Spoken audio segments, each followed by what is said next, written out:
Okay, Rob. Thanks very much, Kath. That's great. Well, good morning or good afternoon, colleagues, whatever the time is where you are.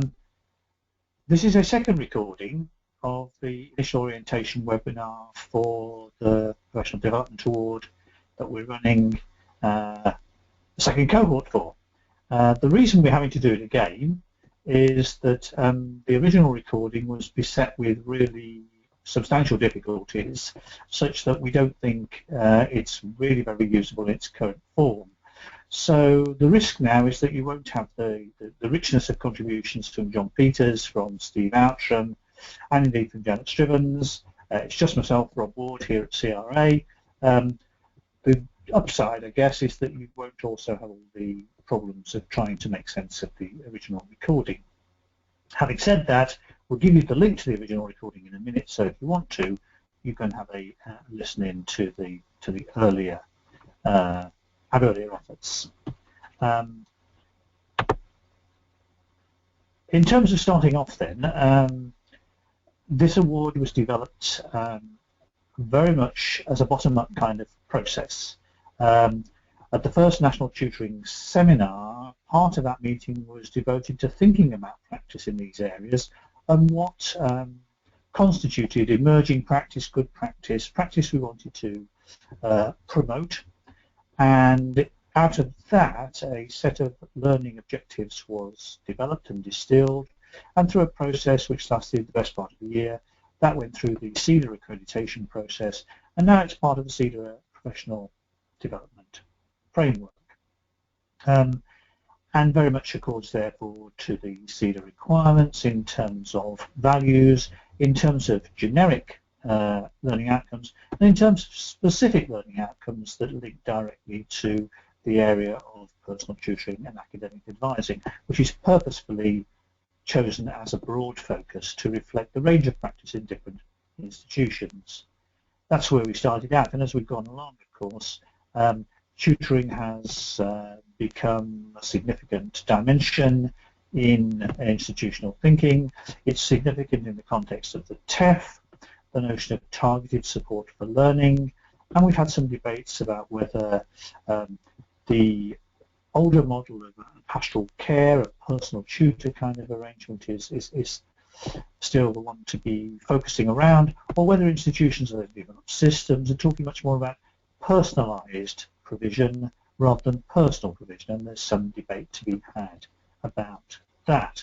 In addition, very recently, last week in fact, we've had a report put out by the HEA which looks at the UK engagement survey data and highlights the links between engagement with staff, interaction with staff by students, and career skill development and so on, but also highlights that those things are reported as being in the minority in systems, which suggests we've got a fair distance to go in terms of development within HEIs.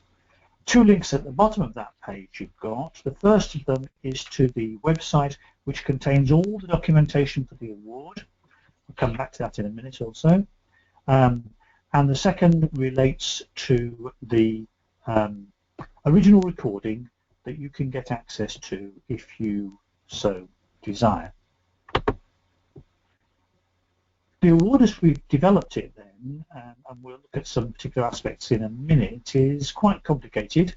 Particularly we'll be looking in a minute at the issues around assessment and support, but in terms of its structure, a couple of things to say about it really. One is it's a model which seeks to develop practice. It's not just about reporting existing practice, so it's got this notion of reviewing practice, planning for improvement, doing something, and reporting in a reflective account on the outcomes.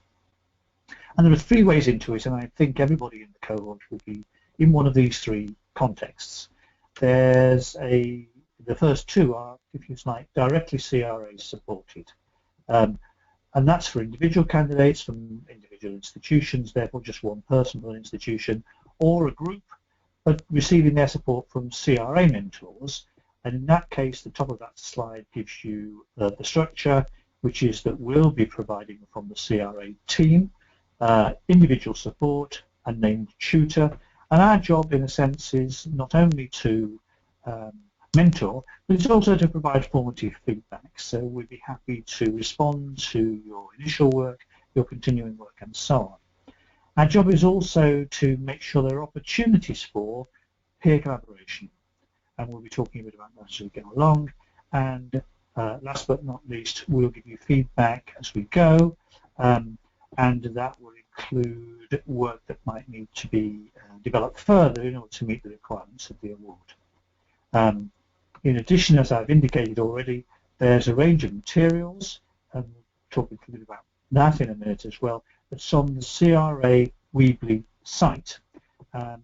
It's a developing resource. Please make sure you add to it or suggest additions to it in order that we can develop it for everyone. And as part of that site, we've got portfolio pages, structures, which will be useful, I think, to you in submitting your assessment elements or elements for assessment.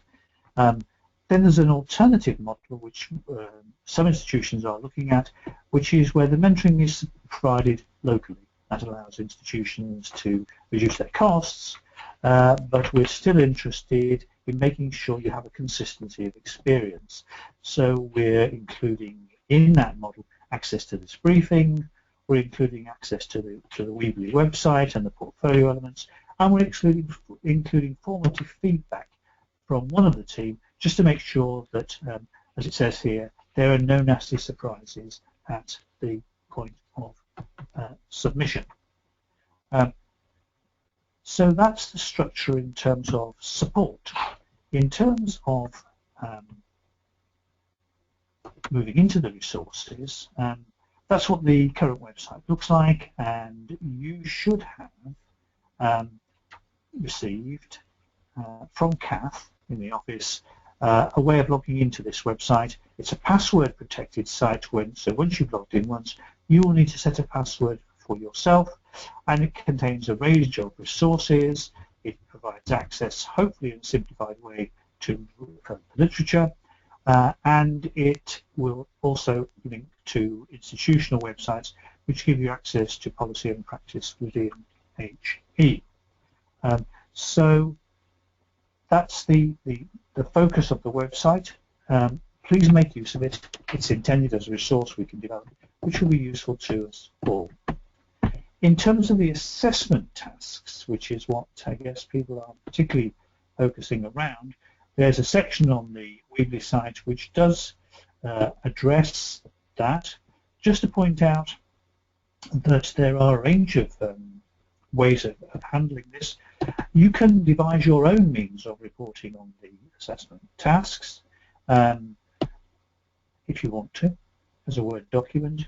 You can use the rubric and the portfolio pages that we're providing here, or you can import those and submit those to us, or you can provide access for us via a portfolio system that your institution is using.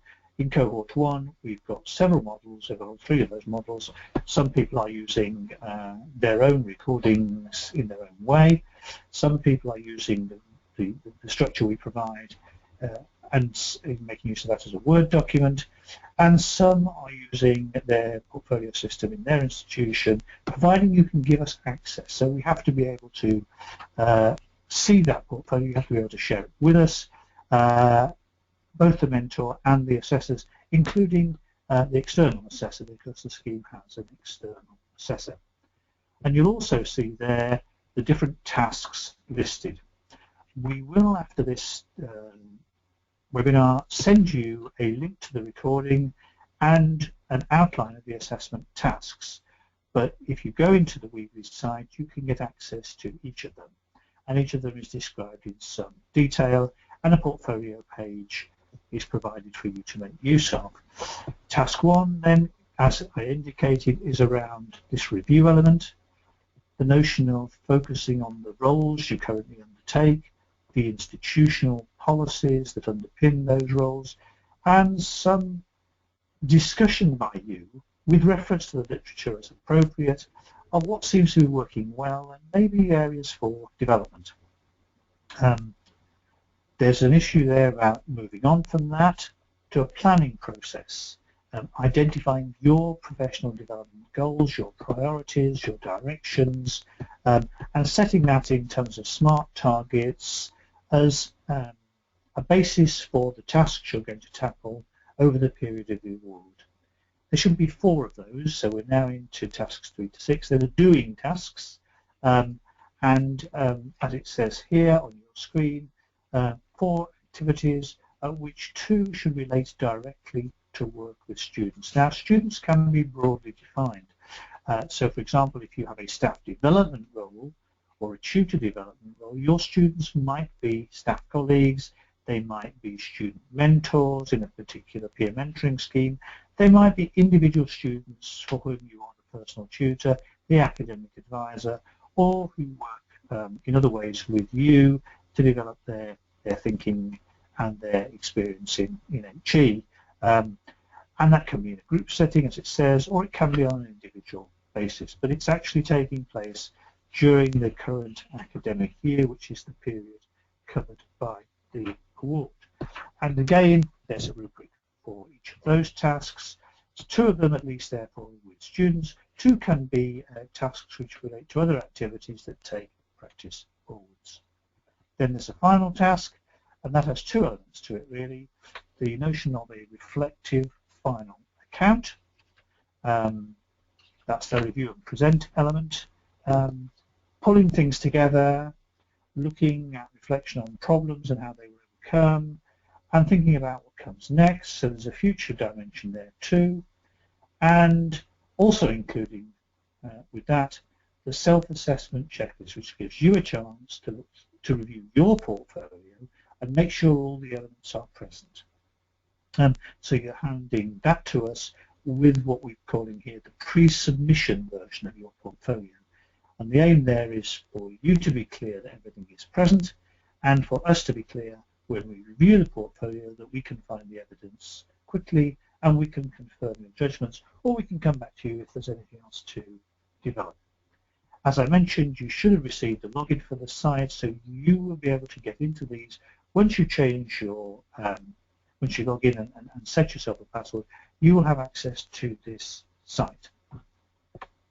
So those are the assessment tasks, and also related to that, we're suggesting some indicative timeframes for the completion of these tasks. They're indicative because obviously everybody's working pattern is different, and you will have a better idea how feasible this is from there on. But we're suggesting, if at all possible, you get the first 2 assessment tasks, the reviewing and the planning, done by the 17th of December. We will have some webinars to support you in that, and there'll be an opportunity for what we're calling micro-review. So you can send in your thinking, your ideas, for some feedback from your mentor as part of this process. You won't get necessarily chapter and verse, but you will get some feedback which is going to confirm that this is going in the right direction, or maybe suggest areas for further development. Just a word here, as it says, if you're working with the CRA model, it's a cohort as an individual, you choose whether you share what you write with others beyond the assessment team. We're not requiring any sharing within your institution, so if you have concerns about policy, if you have concerns about your own practice in that sense, that would come to us, and it won't go beyond the assessment team and yourself unless you choose that. And that's quite an important one, because we want you to be honest about how things are going as far as you feel able to. Then we've got the doing tasks, tasks 3 to 6, 4 tasks, ideally by late April, if that's feasible. And again, we'll be running some webinars to support that. And there'll be an opportunity for micro-review. We just completed that with some colleagues on cohort 1. Then we're looking at the portfolio checklist and final review, an opportunity to submit the portfolio in its near-finished state in the middle of May, and that would allow for an individual conversation with your mentor, if that's appropriate at that stage. And we will expect, therefore, by the end of May, the final submission, and hopefully by the end of June, we will have considered those, we've completed the assessment process, and we'll all be ready to award the necessary award of the SEDA Professional Development Award to you. That's the framework. It may not be possible for everyone to meet that, but we're here to help you get the most out of this award and to move to completion as soon and as appropriately as is possible. Two further points on a couple more slides. What's the role of the mentors as a mentor team if you're working with CRA, or a local mentor if you're working with a local model? Our job, I think, is to support you in those four elements at least. I've said some or all of. I think actually it is all of, really. We want to help engagement with the tasks. So if you have issues about what's written on the Weebly site, or you can't really see how this fits to you, please engage with us on that. We've got a job which is a kind of nudging job. There's a lot of work going on about nudging activities from the Behavioural Insights team, particularly government at the moment. Our job, I think, is to remind you of things, to progress chase, to gently but firmly, hopefully, help you wake up at least occasionally thinking about the award and what you need to do to achieve success within it.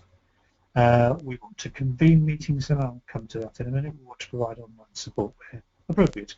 And last but not least, we're here to provide feedback as the award develops and as your portfolio develops too. So some next steps. Please access the Weebly site, log in, set up your password, have a look around, see what's here, make suggestions for what isn't here that we can include, and we'll be very happy to do that. We'll be setting up in the near future the first online clinic. This is an optional lunchtime probably session, and I've put here for your reflected upon questions. It's things that you want to ask about, having looked at the site, having heard this recording, having worked out that none of it makes much sense at all, you need some clarification, or simply for confirmation that you're in the right territory. And we'll be notifying colleagues via the JISC mail list, which are all included on as soon as we can about that. There will be at least 2 initial online support opportunities, one around the issue which we've started to flag in this briefing, which is why does this matter now? And hopefully John Peters will be leading on that. And then we'll be looking at institutional perspectives based on some work which is recorded, which we can provide a link to so you can access it directly. But we'll also have a facilitated online session around those institutional perspectives, and hopefully Janet Stribbons will be leading on that too. Finally, and importantly, we'll be allocating mentors to each of the people that are supported directly by CRA, and we hope to be in touch with you sooner rather than later. So at some point in the near future, you'll get notification of who your mentor is going to be, one of the core team from CRA, and they will be in touch with you to make sure that there aren't any individual issues that we need to pay attention to at this early stage. So, welcome to the scheme. Welcome to cohort 2. There's a school of thought that says the second time you run something through is the best time because we've ironed out some of the bugs, but we've not got to the stage where we become blasé about how it works, and hopefully you will benefit from that this year. It's going to be great to work with you, and I look forward to that very much, and to putting names to faces, faces to names as we get going, and to progressing professional conversations over the months ahead between now and the end of the academic year. Thanks very much for listening. I hope it's been a useful gallop through. I hope it hasn't been too boring, given that it hasn't got the richness of the other recording. You can access that, as I've already said. My advice, if you do, is to skip the first chunk, which is pretty much inaudible, and move to the later period, where at least some of the sound and the video is appropriately connected. Thanks very much, and from the CRA in Wigan, have a good day.